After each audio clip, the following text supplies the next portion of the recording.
नमस्कार, बहुत बहुत स्वागत है आपका। आपके साथ मैं हूं अभिषेक। पाकिस्तान की इमरान सरकार ने आर्थिक मोर्चे पर घुटने टेक दिए हैं। हालांकि अभी भी उनकी आतंकियों से मोहब्बत में कमी नहीं आई है। शायद इसीलिए वो शैतानों को रिहा कर रहे हैं। उधर समंदर में पंचशक्ति के डर से चीन में हड़कंप मचा हुआ है। आज के इस शो में हम पंचशक्ति से डरे चीन और आतंकियों से मोहब्बत करने वाले पाकिस्तान की खबर दिखाने वाले हैं। तो शुरू करते हैं आज की स्पेशल रिपोर्ट।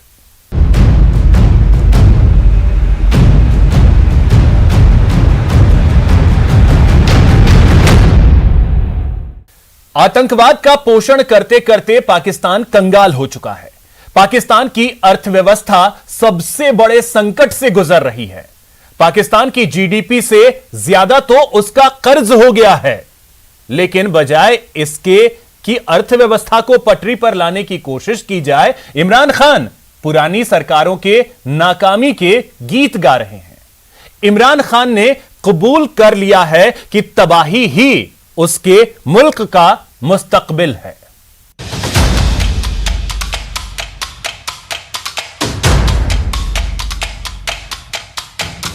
हमारा सबसे बड़ा प्रॉब्लम यह है कि हमारे पास इतना पैसा नहीं है अपने मुल्क को चलाने के लिए।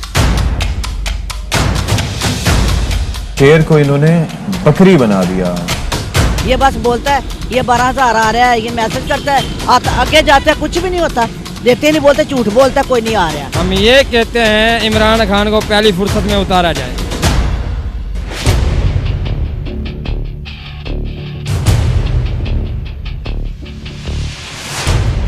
आखिरकार नाना करते इकरार कर ही बैठे इमरान खान। नियाजी ने स्वीकार कर ही लिया कि अब पूरी तरह से कंगाल हो चुका है पाकिस्तान। कल तक रियासते मदीना की बात करने वाले इमरान खान सिर झुकाए जनता के सामने आए और अपने मुल्क की तबाही का कर दिया ऐलान। हमारा सबसे बड़ा प्रॉब्लम यह है कि हमारे पास इतना पैसा नहीं है अपने मुल्क को चलाने के लिए, और जिसकी वजह से हमें कर्जे लेने पड़ते हैं। और ये हमने जो एक जिस तरह घर भी किसी का हो, अगर घर के अंदर आपके खर्चे ज्यादा और आपकी आमदनी कम है, वो घर मुश्किलात में पड़ा ही रहेगा। उसमें कभी भी उस घर के अंदर आगे बढ़ने की सलाहियत नहीं होगी, क्योंकि वो जो पैसा आपके पास सेव करके जो आप इन्वेस्ट करते हैं अपनी फ्यूचर के लिए, वो आपके पास पैसा ही नहीं होगा कभी। ये तो होना ही था।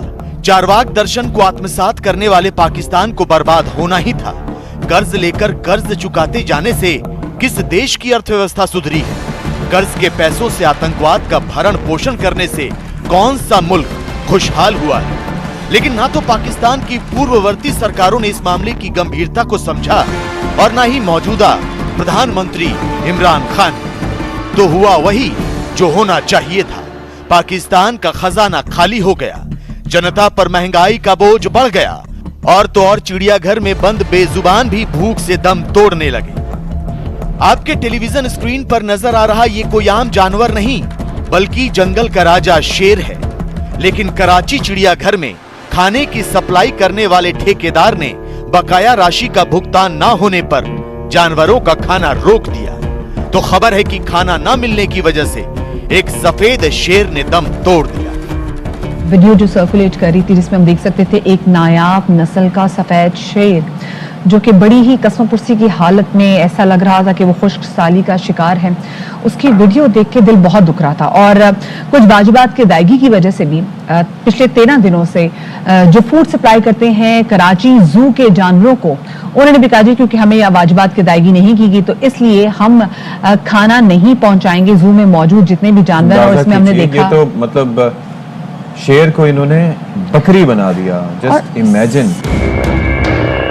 सोचिए, जिस देश के पास चिड़ियाघर में बंद जानवरों को खाना खिलाने के पैसे नहीं हैं, वो देश हिंदुस्तान से टक्कर लेने की बात करता है। जिस देश के पास अपने लोगों का पेट भरने के लिए अनाज नहीं है, वो बम, गोली और बारूद की बात करता है। लेकिन पाकिस्तान की इतनी बुरी हालत इतनी जल्दी हो जाएगी, इसकी उम्मीद शायद ही किसी को थी। पाकिस्तान कर्ज के जाल में उलझकर इतनी जल्दी बिखर जाएगा, इसकी उम्मीद शायद ही किसी को थी। तो आपको बता दें कि आतंक परस्त पाकिस्तान की जीडीपी से ज्यादा उस पर अब कर्ज हो गया है। स्टेट बैंक ऑफ पाकिस्तान के मुताबिक पाकिस्तान का कर्ज 50.5 लाख करोड़ रुपए को पार कर गया है, जिसमें से 20.7 लाख करोड़ रुपए अकेले मौजूदा सरकार का लिया गया कर्ज है। पाकिस्तान का अंक गणित कहता है कि देश के कुल कर्ज में लगभग 70% की वृद्धि हुई है। यही नहीं, प्रत्येक पाकिस्तानी पर जून 2018 में 1,44,000 रुपए बकाया था, जो सितंबर 2021 तक बढ़कर 2,35,000 रुपए हो गया। जीडीपी हमारी देखो $325 बिलियन की थी, वो $270 बिलियन पे आके रुक गई है। अभी आप देख लें कि डेट और हमारा जीडीपी वो ऑलमोस्ट 95% हो गया है, मतलब है कि 5% भी शायद नहीं रहा है इन रियल टर्म। तो अभी आप देख लें कि खुदा ना खास्ता हमें सारी दुनिया के कर्जे अगर वापस करने और लोकल कर्जा भी, तो पाकिस्तान की कोई चीज़ नहीं बचती। सारे एयरपोर्ट, सारे जनाब हमारी जो कहते हैं कैश क्रॉप भी इसमें शामिल हो जाएंगी, हमारे स्टेट कॉरपोरेशन सारी की सारी। तो ये तो बड़ी खौफनाक सूरत हाल है जिस तरह हम जा रहे हैं। इसके लिए तो जरूरी है कि कोई बैठ के कंसेंसस हो पॉलिटिकल पार्टीज के अंदर। ये सारे अपने अपने सियासी मफादात में लगे हुए हैं और प्रोसेस में मुल्क का नुकसान हो रहा है। साल 2019 में पाकिस्तान के वजीर आजम इमरान खान ने सार्वजनिक ऋण को 20 लाख करोड़ रुपए तक लाने की कसम खाई थी। इमरान खान ने 10 वर्षों में 18 लाख करोड़ रुपए का कर्ज बढ़ने के मुद्दे पर जांच की भी बात कही थी। जांच पूरी हो गई, पता चल गया कि कैसे पाकिस्तान कर्ज के दलदल में फंस चुका है, लेकिन इमरान खान ने जांच रिपोर्ट जारी नहीं होने दी। तो सवाल ये कि क्या बहती चिनाब में इमरान खान भी अपने हाथ धो रहे थे? क्या इमरान खान भी पहले की सरकारों के दिखाए रास्ते पर ही चल रहे थे? खैर, जो भी, लेकिन इतना तो तय है कि अब पाकिस्तान को नीलाम होने से कोई नहीं बचा सकता। तो उसके लिए एक और बुरी खबर यह है कि आईएमएफ ने भी पाकिस्तान को लोन देने से इनकार कर दिया है। आईएमएफ को मनाने के लिए इमरान सरकार ने बिजली और पेट्रोल डीजल की कीमतों में भारी वृद्धि की, लेकिन इससे भी वैश्विक संस्था को संतुष्ट नहीं किया जा सका। आईएमएफ से कर्ज नहीं मिलने से अब इमरान खान को चीन या खाड़ी देशों से एक बार फिर भीख मांगनी पड़ सकती। देखें कि हमारी जुबान नहीं थकती है ये कहते हुए कि ये पार्लियामेंट जो है वो सवरन होता है किसी मुल्क का। तो अगर आईएमएफ आपसे पार्लियामेंट से कह रहा है कि उसको पास करो, सवरनिटी कहां चली गई पार्लियामेंट की हमारी? आईएमएफ ने यह नहीं कहा है कि ये आप पार्लियामेंट में पेश कर दें। आईएमएफ ने यह कहा है कि आपका पार्लियामेंट इसको मंजूर करे, पास करे। ये हम क्या आईएमएफ के डिक्टेशन से हमारी पार्लियामेंट चलेगी? इस चीज को आप हाईलाइट करें। खिसियानी बिल्ली खंभा नोचे। आईएमएफ ने पैसे नहीं दिए तो पाकिस्तान बौखला उठा है, लेकिन वो ये भूल रहा है कि व्यापार का एक नियम होता है, कर्ज उसी को दिया जाता है जिसके अंदर कर्ज लौटाने की कुव्वत हो। पाकिस्तान के पास ना तो ये कुव्वत है और ना ही इच्छा शक्ति। अब भले ही इमरान सरकार अमेरिका से रिश्ते मजबूत करने की कोशिश कर रही हो, भले ही भारत के साथ व्यापारिक रिश्ते दोबारा बहाल करने पर मंथन कर रही हो, लेकिन हकीकत तो यही है कि अब बहुत देर कर दी हुजूर आते आते। आर्थिक बदहाली पाकिस्तान को अपने आगोश में ले चुकी है, लेकिन अब भी इमरान खान की सरकार आतंकवाद के वट वृक्ष को खाद पानी मुहैया करा रही है। इमरान खान ने 126 बच्चों की हत्या करने वाले आतंकी संगठन तहरीक-ए-तालिबान पाकिस्तान के 100 आतंकियों को रिहा कर दिया है। खास बात यह है कि इसमें वो आतंकी भी शामिल हैं जो बड़ी वारदातों को अंजाम दे चुके हैं।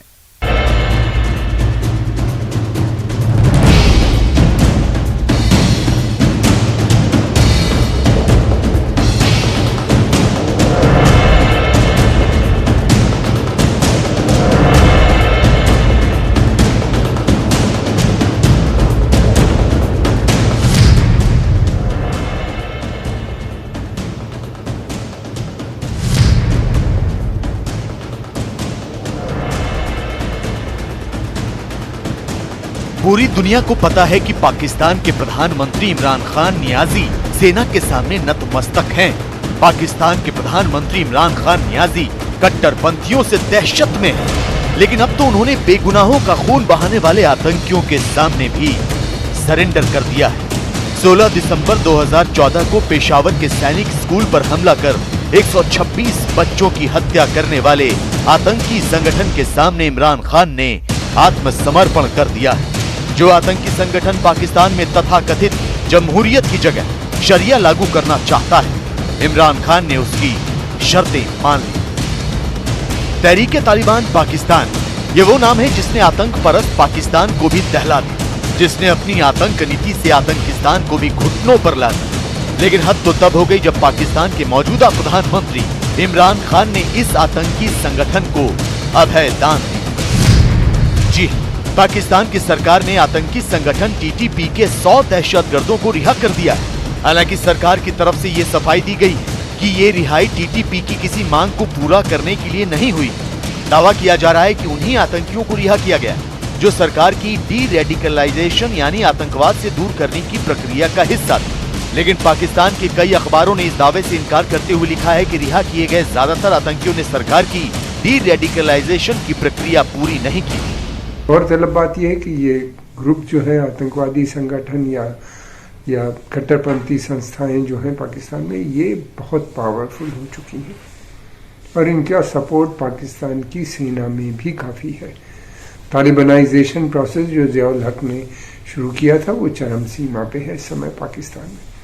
दूसरी बात ये भी है कि जो ट्रेडिशनल पॉलिटिकल एलीट था पाकिस्तान का, पंजाब बेस्ड, अब उसके हाथ से सत्ता निकल के इन मौलवियों के हाथ में रियल पावर इन लोग के पास आ रही है। इसी महीने की 8 तारीख को तहरीक तालिबान पाकिस्तान ने ऐलान किया था कि उसकी 1 महीने के युद्ध विराम के लिए सरकार के साथ सहमति बन गई। तब टीटीपी ने कहा था कि अगर दोनों पक्ष सहमत हो गए तो युद्ध विराम की अवधि और बढ़ाई जाए। तो अब ऐसी खबरें आ रही हैं कि पाकिस्तान सरकार और टीटीपी के बीच अफगानिस्तान में 3 दौर की बातचीत हुई। उनमें से एक दौर की वार्ता काबुल में हुई, जबकि 2 दौर की बातचीत खोस्त में हुई। पाकिस्तान के अखबार एक्सप्रेस ट्रिब्यून की माने तो दोनों पक्षों ने ऐसी कई साझा समितियां बनाई हैं जिनका मकसद युद्ध विराम कायम रखते हुए स्थायी शांति समझौते की तरफ बढ़ना है। लेकिन अब जिस तरह से इमरान खान ने आतंकी संगठन टीटीपी के 100 आतंकियों को रिहा किया है, उससे पाकिस्तान में बवाल मच गया। पाकिस्तान के विपक्षी दल और जनता इमरान खान पर उंगलियां उठा रहे हैं। हुकूमत की जानिब से टीटीपी के 100 कैदियों को रिहा कर दिया गया है। यानी ये 100 ऐसे अफराद जो इस तंजीम की बाकायदा रुकन थे, जो पाकिस्तान में दहशतगर्दी में मुलव्विस रही है, हजारों शहरियों और सिक्योरिटी फोर्सेस के जवानों की मौत की जिम्मेदार है। लेकिन इन लोगों से बासपुरस की बजाय रियासत इन्हें मनाने की कोशिश में मसरूफ है। और जब हुकूमत से पूछा जाता है कि आखिर ये मुज़ाकरात किन शराइत पर हो रहे हैं, क्या मुआहदा किया जाएगा, और जब ये मुआहदा हो जाएगा तो क्या संगीन जुराइम के मुल्जिमान को भी ऐसे छोड़ दिया जाएगा, तो हुकूमत वाज़े जवाब देने से गुरेज करती है। टीटीपी के साथ पाकिस्तान सरकार के समझौते पर सवाल उठने लाजमी है, क्योंकि टीटीपी अकेला ऐसा आतंकी संगठन नहीं है जो पाकिस्तान में सक्रिय है, बल्कि कई आतंकी संगठन पाकिस्तान की सरजमीन से दहशत फैलाने के काम में जुटे हैं। ऐसे में बहुत मुमकिन है कि ये आतंकी संगठन भी रियायत की मांग करने लगे। ये आतंकी संगठन भी पाकिस्तान की सरकार को ब्लैकमेल करने लगे। और अब बात चीन की, जो अपनी आक्रामक रणनीति की वजह से कई देशों के निशाने पर है। दरअसल चीन समुद्र के रास्ते दुनिया पर अपना वर्चस्व स्थापित करने की कोशिश में लगा है। लिहाजा चीन को रोकने के लिए पंचशक्ति मैदान में उतर चुकी है। 5 शक्तिशाली देशों का समूह जापान सागर में युद्धाभ्यास कर रहा है और इस युद्धाभ्यास से बीजिंग की मुश्किलें बढ़ गई हैं।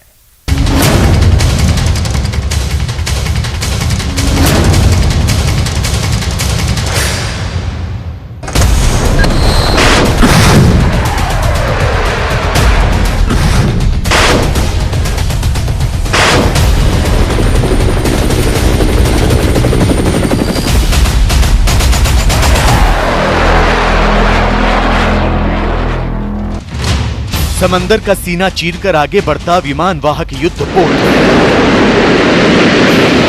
नीले पानी में जंगी जहाजों का बेड़ा, युद्धक जहाजों से निकलती मिसाइलें, आसमान में उड़ान भरते फाइटर जेट। ये तस्वीरें किसी युद्ध की नहीं हैं, बल्कि उस संभावित युद्ध की तैयारी की है जिसका चीन कभी भी आगाज कर सकता है। दरअसल चीन के साथ दक्षिण चीन सागर से लेकर जापान सागर तक चल रहे तनाव को देखते हुए पंच शक्ति यानी 5 शक्तिशाली देश युद्धाभ्यास कर रहे हैं। अमेरिका, जापान, ऑस्ट्रेलिया, कनाडा और जर्मनी की नौसेना अपनी तैयारियों को परख रही है। 21 नवंबर से शुरू हुआ ये युद्धाभ्यास 30 नवंबर तक जारी रहेगा। जापान सेना की ओर से आयोजित इस अभ्यास का नाम एनुअल एक्स 2021 दिया गया है। हालांकि ये अभ्यास हर साल होता है, लेकिन पहली बार जर्मनी की नौसेना इसमें हिस्सा ले रही है। तो ये अभ्यास ऐसे समय पर हो रहा है जब चीन लगातार इस इलाके में दादागिरी दिखा रहा है और अपने लड़ाकू विमानों के शोर से यहाँ मौजूद छोटे देशों को धमकाने की कोशिश कर रहा है।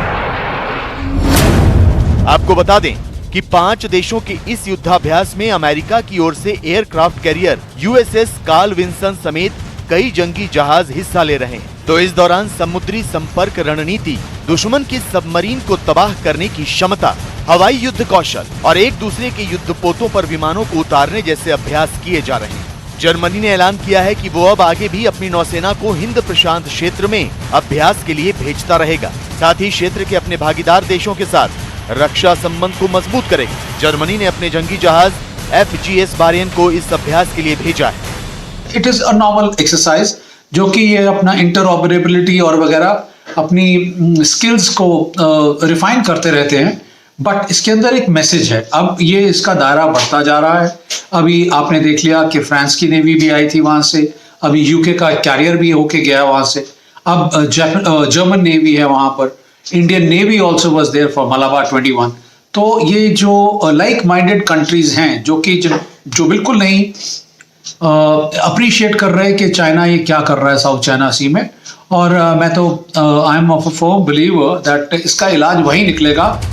कुछ समय पहले चीन को जापान ने अच्छा सबक सिखाया था। जापानी जल क्षेत्र के पास गश्त लगा रही चीनी नौसेना की पनडुब्बी को जापान ने दूर जाने के लिए मजबूर कर दिया।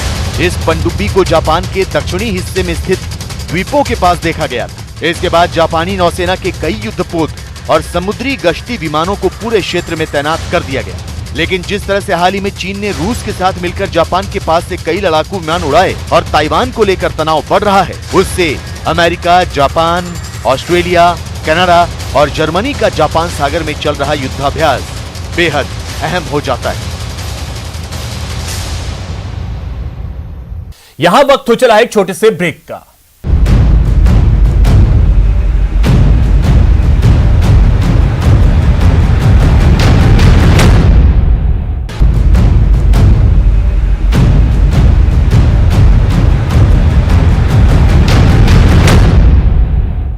ब्रेक के बाद बात संविधान दिवस की।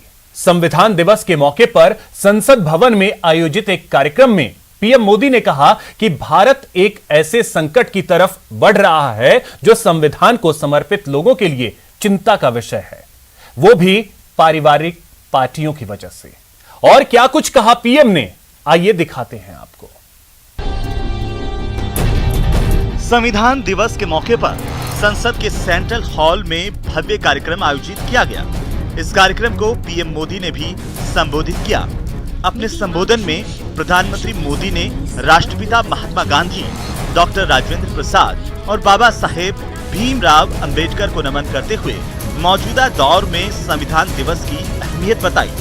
इस संविधान दिवस को हमें इसलिए भी मनाना चाहिए कि हम जो कुछ भी कर रहे हैं वो संविधान के प्रकाश में सही है कि गलत है, हमारा रास्ता सही है कि गलत है। हर वर्ष संविधान दिवस बनाकर के हमने अपने आप को मूल्यांकन करना चाहिए।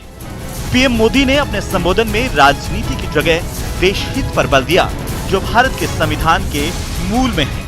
विविधताओं से भरा हुआ देश, अनेक भाषाएं, अनेक बोलियां, अनेक पंथ, अनेक राजे रजवाड़े, इन सब के बावजूद भी संविधान के माध्यम से पूरे देश को एक बंधन में बांध करके आगे बढ़ाने की योजना बनाना, आज के संदर्भ में देखें तो पता नहीं संविधान का एक पेज भी हम पूरा कर पाते, क्योंकि नेशन फर्स्ट कालक्रम से राजनीति ने उस पर इतना प्रभाव पैदा कर दिया है कि देश हित भी कभी कभी पीछे छूट जाता है। पीएम मोदी ने यहाँ कर्तव्य निष्ठा पर भी जोर दिया और कहा कि कर्तव्य पथ पर चलने से ही नागरिकों के अधिकारों की रक्षा होगी। आजादी के अमृत महोत्सव में हमारे लिए बहुत आवश्यक है कि हम कर्तव्यों के माध्यम से अधिकारों की रक्षा करने के रास्ते पर चल पड़े। कर्तव्य का वो पथ है जिसमें अधिकार की गारंटी है। कर्तव्य का वो पथ है जो अधिकार सम्मान के साथ दूसरे को सुपुर्द करता है, उसके हक को दे देता है। और इसलिए आज जब हम संविधान के दिवस को मना रहे हैं, तब हमारे भीतर भी यही भाव निरंतर जगता रहे कि हम कर्तव्य पथ पर चलते रहें। कर्तव्य को जितनी अधिक मात्रा में निष्ठा और तपस्या के साथ हम मनाएंगे, हर किसी के अधिकारों की रक्षा होगी। संविधान दिवस पर आयोजित कार्यक्रम में देशहित और कर्तव्य की चर्चा करते हुए पीएम मोदी ने परिवारवाद का मुद्दा उठाया और राजनीति में परिवारवाद को लोकतंत्र के लिए बड़ा संकट करार दिया।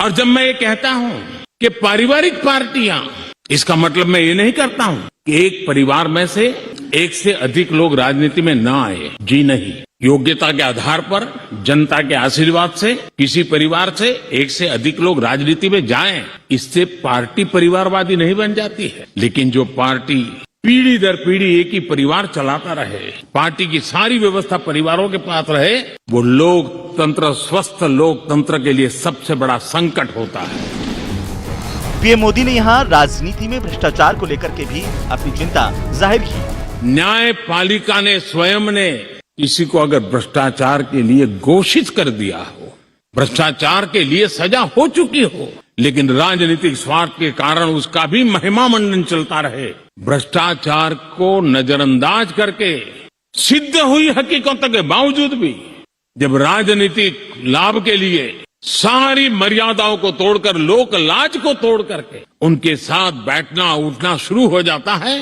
तो देश के नौजवान के मन में लगता है कि अगर इस प्रकार से राजनीति के क्षेत्र में नेतृत्व करने वाले लोग भ्रष्टाचार में डूबे हुए लोगों की प्राण प्रतिष्ठा कर रहे हैं, मतलब उनको भी वो रास्ता मिल जाता है कि भ्रष्टाचार के रास्ते पर चलना बुरा नहीं है। सेंट्रल हॉल में आयोजित संविधान दिवस कार्यक्रम को राष्ट्रपति रामनाथ कोविंद ने भी संबोधित किया।